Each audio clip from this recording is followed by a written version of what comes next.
everyone. Welcome back to Heartland Mama. I'm Murray Briel. And I'm Heidi Henry, coming to you from 3 socially distant studios at the edge of the Great Red Divide.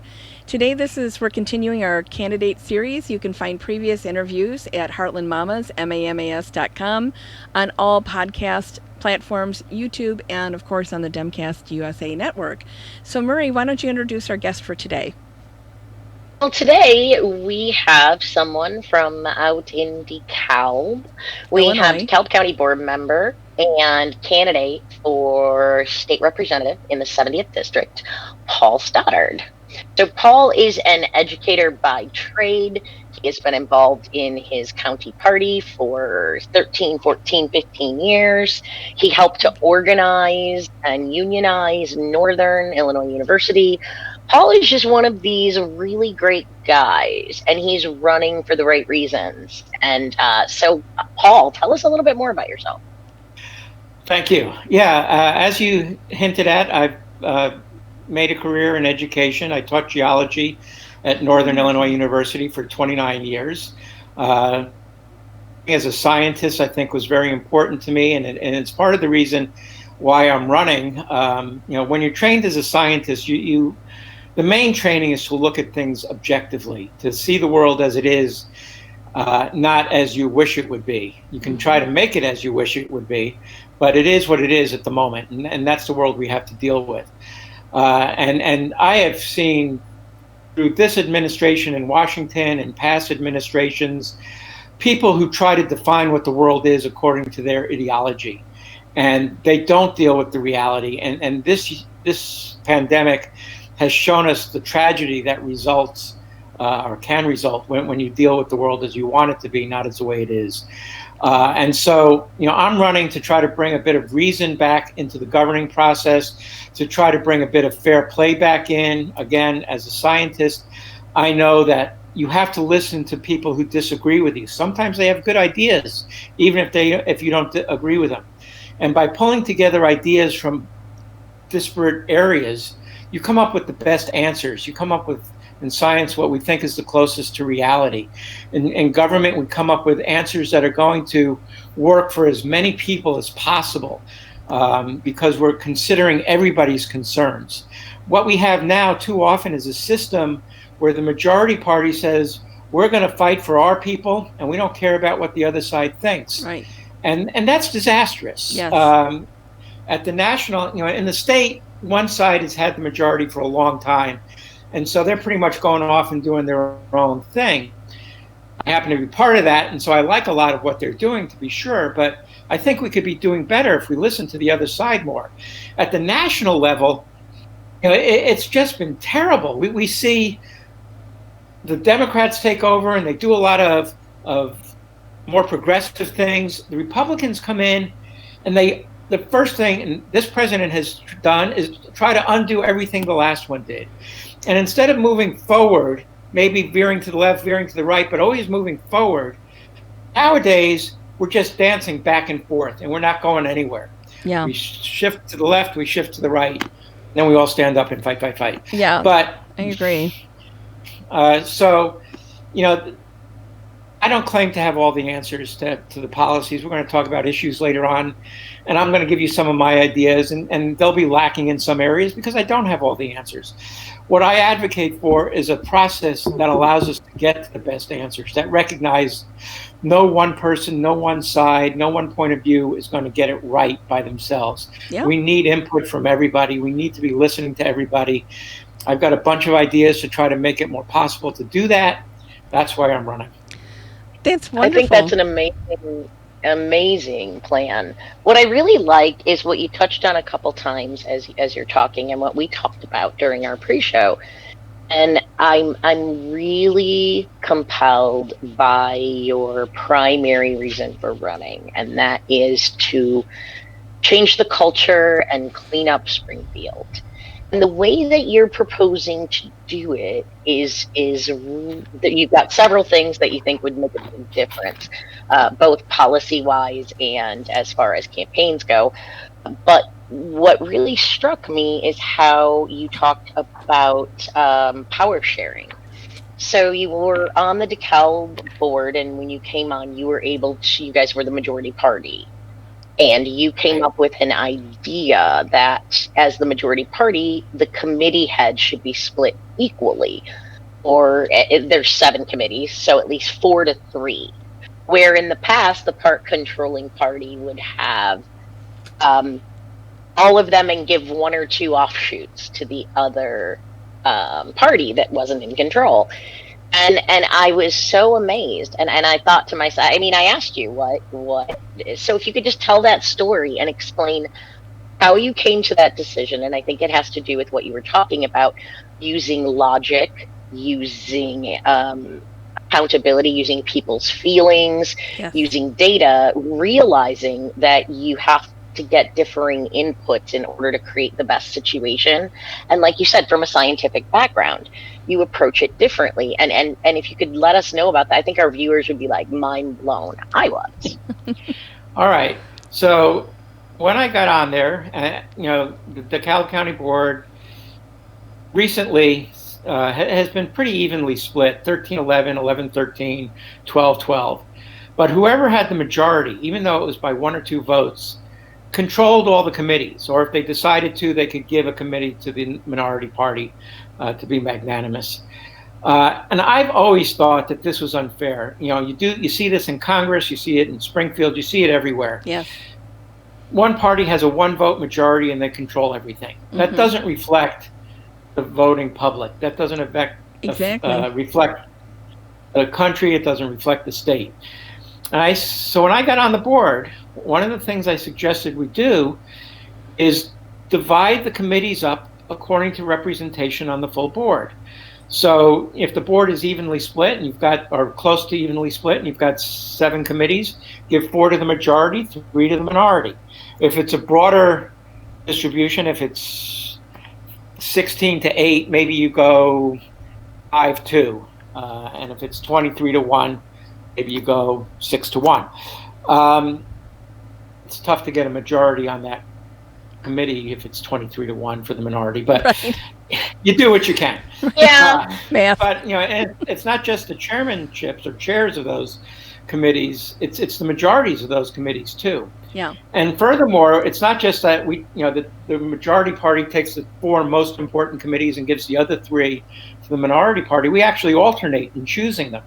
So generally, the finance committee is the most sought after. So the majority party will take that. But then the minority party gets second pick. And so whatever their second priority is, they get to chair it. They get the majority on it. They get to control that committee. And then we go back and forth. Okay. I think that's brilliant. So, okay, now when you were talking about this, I'm like, all right, so what happens when the other side, when the Republicans, because clearly you're a Democrat, take power? I bet they're going to snatch it all back. And you said that they haven't in years. Right. So I've been on the board for 13 years. I think we probably got that change passed within my first year. So let's say it's been in effect for 12 years. There have been 6 different boards. Every 2 years we have elections. A lot of the same people get back on the board, but the majority has shifted back and forth. Sometimes it's been Republicans, sometimes it's been Democrats.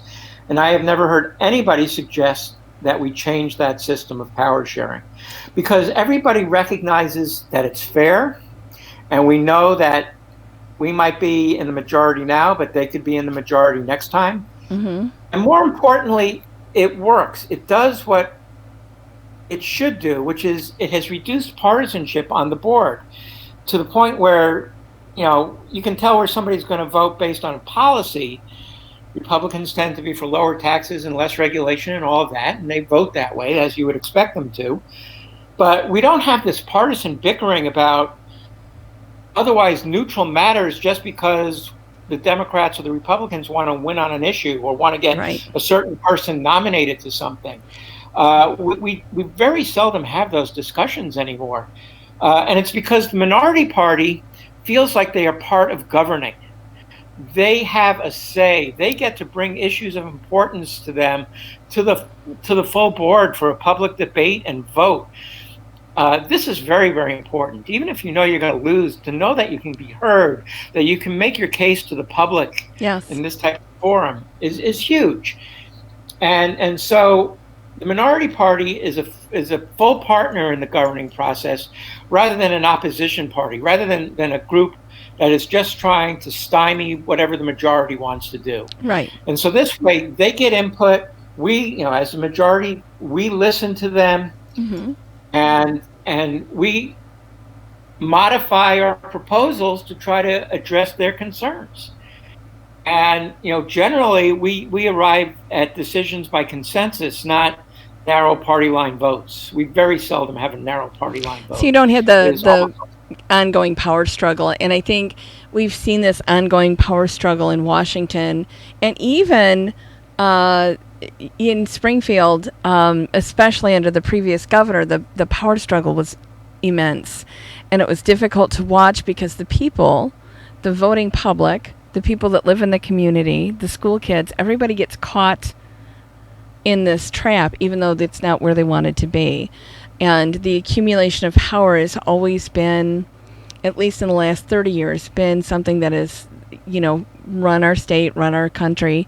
And it causes this horrible gridlock. It causes us not to pass budgets in Illinois and not to get anything done. And it causes the federal government to shut down. So I applaud you for coming up with an outside of the box and stepping out onto that risk and finding out that risk is really where the voting public wants to be. That's amazing. I think that is a message I really want to make sure that we share for you, and that I hope you will be very strongly pointing to. It's not an abstract idea, as I thought when we were first talking.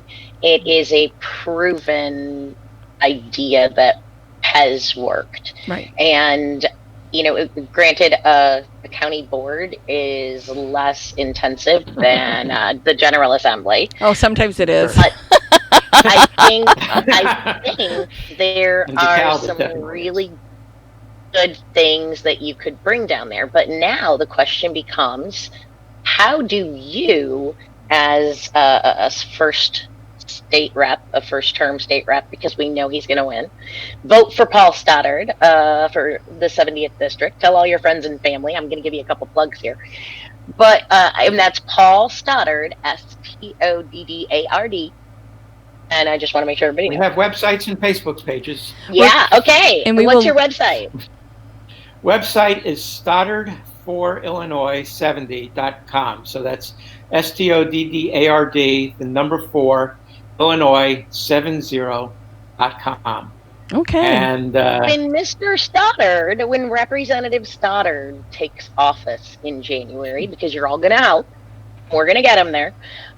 When he takes office, how are you going to introduce this or sway others to trying to make things a little more equitable in such a partisan environment and with such a toxic Springfield mentality? Yes.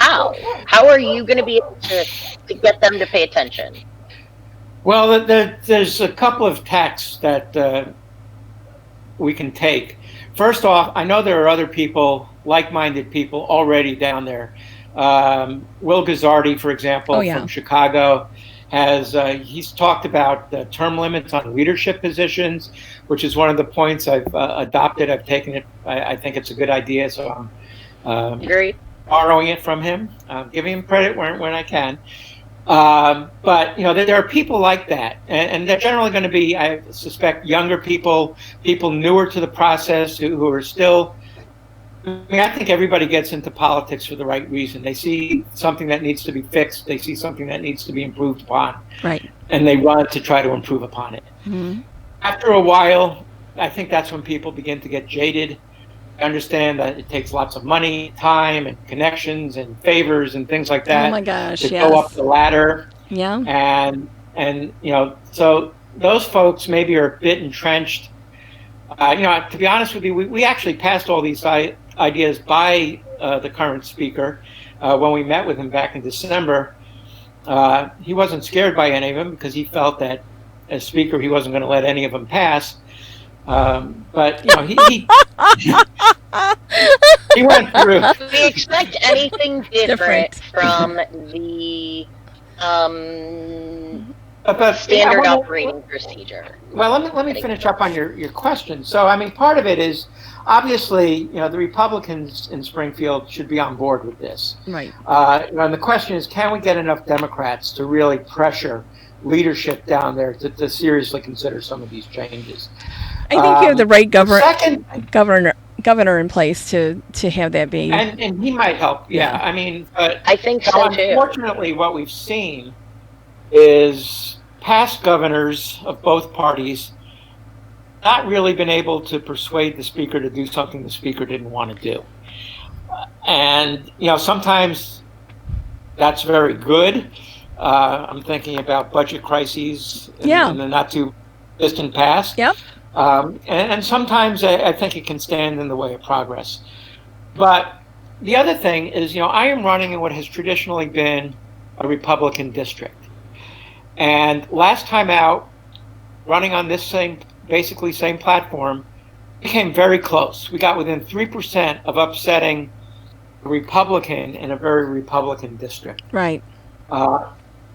And if we can actually pull this upset off, if we can jump that final hurdle, 1,300 votes, 1,358 votes was the losing margin out of 40,000 cast. Wow. It's close. So it's close. If we can, get those 1,400, 1,500 votes and actually win, people are going to take notice. They're going to say, what the heck happened? How did they win? Well, he's running not just on traditional democratic values, which I feel are very important, don't get me wrong, but he managed to win there because of these ideas that he's proposing that appeal to a broad base of the population. Right. Our tagline is "Together we can make a difference." Because my going down to Springfield with all these great ideas, without the backing of the 70th district, you're right. It's not going to get me very far. But if I can point to all these folks here and say, look, they support me not because I'm a Democrat, but because of how I want to change things down here, that's going to raise eyebrows, and that will get perhaps other people, like-minded people, running. And next time around in 2022, we'll see more people running on that platform. And so, I'm not going in there thinking I'm going to change the world in a week. It'll take at least a month. Have a plan. Oh my gosh, someone with a plan. At least a term. Because we always are reactive in everything that we do. And so I love that you are proactive, Paul. Yes. You have experience doing this, and it is a proven track record, and you can take that, and you have a realistic approach. We talk to a lot of candidates, and you understand it won't be an easy procedure. It won't be quick, but there is a group of legislators down there that want to see those same changes, and you've got some wonderful ideas. And I believe Heidi's right. We have the right governor in place to make some of those things happen. And when you're talking, you mentioned your term limits on leadership. How do you feel about lobbying? Where does that fall in your? Lobbying. Well, the basic idea of lobbying is, I think, very American. I mean, you have a group of people who have a shared interest. Yeah. And they go and they talk to their representatives and they say, that these are our concerns. Let's do something to make life a little better for us, for people like us. The problem is when it becomes a business and you start getting lobbyists. Let's pick on agriculture just because they're a huge part of the district. That they have a pretty well-defined set of concerns that they're worried about, and so they get together. They form a farm bureau. They elect people, other farmers to represent them on the farm bureau, and the farm bureau picks one of those people or a couple or a team of those people, and they go and lobby their representatives. Fantastic. That's how it should work. But when you start hiring law firms who maybe specialize in agriculture but perhaps don't have any farmers working for them, or whatever, and they're out there and they're doing high pressure tactics, and they're not arguing based on what is right or logical arguments, but they're schmoozing and whining and dining and trading favors and doing things like that. Then you're subverting the process. Yes. And that's not correct. A lot of people complain about the so-called revolving door. You're in the legislature for a while, you leave the legislature, you take a job with a lobbying firm, and now you're using your connections, your friendships with people still in the legislature to try to persuade them to vote your way. I have a problem with that. I mean, again, that's not winning arguments based on how good the argument is. It's winning arguments by social... Based on who you know and what... Yes, exactly. And scratch my back, I'll scratch yours. Right. Which is another reason why I love the fact that you're in favor of fair districting, of redistricting and doing it with fair maps. You're also in favor of the campaign finance reform. And I know you've got some great ways about balancing power, and I love it. To me, I think the real way to help get some of the partisanship out and affect some of the lobbying, the lobbyists out, and decrease that power is with campaign finance reform. And you mentioned that.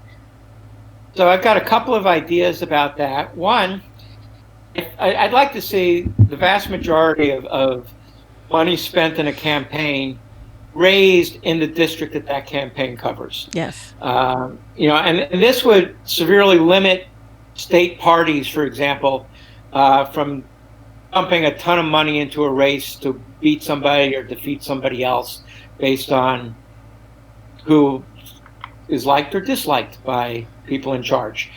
And it works for special interests too. I mean, yeah. There was a story a while back of a small town in Ohio had a referendum to build a new library, and a national anti-tax concern organization.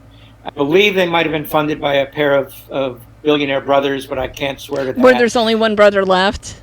Yeah, that would be the ones. Yeah. And not the Pepsi brothers. There was something else. Mm-hmm. They actually contributed money to defeat that referendum in Ohio. Neither of these people live in Ohio. They live out in California. Nope.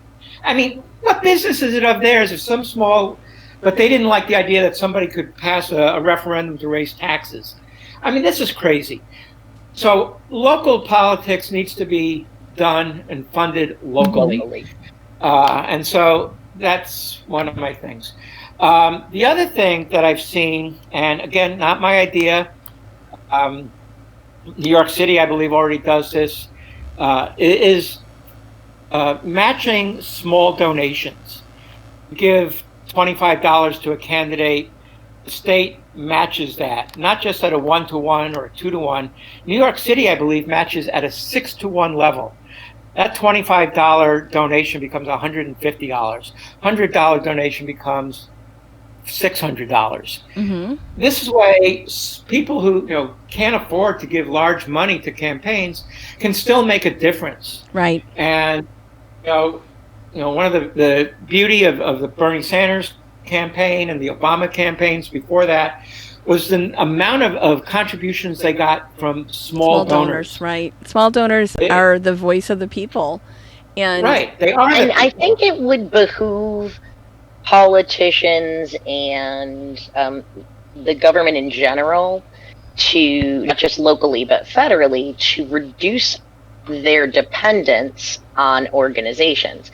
I mean, prime example, one of the largest funders of the Republican Party was the NRA. Well, the NRA is broke, and before the scandal even broke about how they siphoned all of their members' money, they were broke. So they were very much less effective in 2018, and now they're going to be even less effective. So when you're depending on particular special interest groups or organizations, and they're no longer there, I think it might be smart to think forward. Again, Paul, you're thinking forward. I love this man. Marie and I love forward thinking. We always say, what does this country need? When I ran for state office, my whole thing was Illinois is stuck in reactionary politics when they need to be thinking 10 years, 20 years, 100 years out in planning for that instead of just having to knee jerk, and that helps us be able to budget better. It helps us to be able to do long-term planning and to make good decisions that benefit more of the populace, which is the whole entire goal. You can't get that when you don't have campaign finance reform. You can't get that unless you have a reformation of the structure. Because Marie and I have talked about how the accumulation of wealth and power seems to be the goal of politicians, and it should be. The goal of a politician should be to be a public servant, and we lose that because it costs so much to run a race, right? And we forget, like, you're absolutely right, and we've talked about this as well. The more money you have, the less contact you have with voters. We've all been first-time candidates. We've all been grassroots candidates. That is so much more dependent on getting your message out by touching people. We have congressmen, Democratic congressmen, who haven't knocked a door in 12 years. So the only times that politicians are talking to regular folks is when they're hosting I'm Talking at You, symposium forums, where they don't get that one-on-one interaction to see how their policies or the policies that they're fighting against are really impacting people. And if you're not knocking doors and you're not face-to-face with people, it's easy to start thinking of them as numbers. Right. And balancing that. And the more you have to spend to win a campaign, the less you're able to talk to voters. It's counterintuitive on multiple levels. And I think I love that is such a focus on your. Yeah. Thank you. So we've covered a lot of territory, not anywhere near as much as we could cover. But I think we need to. Well, we can have Paul back on. I was going to say, I think we need to have Paul back on to talk about some more specifics. I think we need to bring back future Representative Stoddard for the 70th House District in the state of Illinois. Stoddard, Stoddard, for the number 4, 70.com. Correct? Did I get it right? For Illinois70.com. I missed Illinois. We're going to post this. Yeah, we're going to post all your links. And absolutely. Yeah. And we want to have you back on. Oh, that's awesome! There's right there. Way to go. And I see the Union Bug Dodger. Good man. Yeah. Good man. We would love to have you back on and talk a little bit more as we get closer to the election, to some of the things you need and some of the challenges. Yeah. We'll have you and do a Facebook Live. Terrific. We have look forward to it. Appreciated having you on the show, and the fact that your focus is good governance is a beautiful and refreshing thing. Well, it's a wonderful thing to hear, because I think we talk a lot about education and healthcare and all of those really important things, but we forget that without good governance, those things are really difficult to get to. So thank you, Paul, so much for being on today. And we will have you back on for a live. Yeah, we're going to have you back on live sometime. So everybody, I want you to be sure and check out Paul's pages. I'll be sure and include those links on our podcast and YouTube and Instagram pages so that you can pick those up. And of course on Twitter, we'll be sure and tweet this episode out so you can see it. So find us again at Heartland Mamas, MAMAS.com, Duncast, and anywhere you get your podcast, or if you want to see our goofy faces or whatever I'm drinking today. It's never anything alcoholic, but I've had people comment about, what is that you're drinking? Well, so usually water. It should be alcoholic. Well, I'm not. We've gone through this, Marie. I'm not much of a drinker, so. I know. Well, tune in again. Join us for our live streams. And again, thank you, Paul. Thanks, My Paul. pleasure. Take care, everybody. See you next time. See you later. Bye-bye. Bye-bye.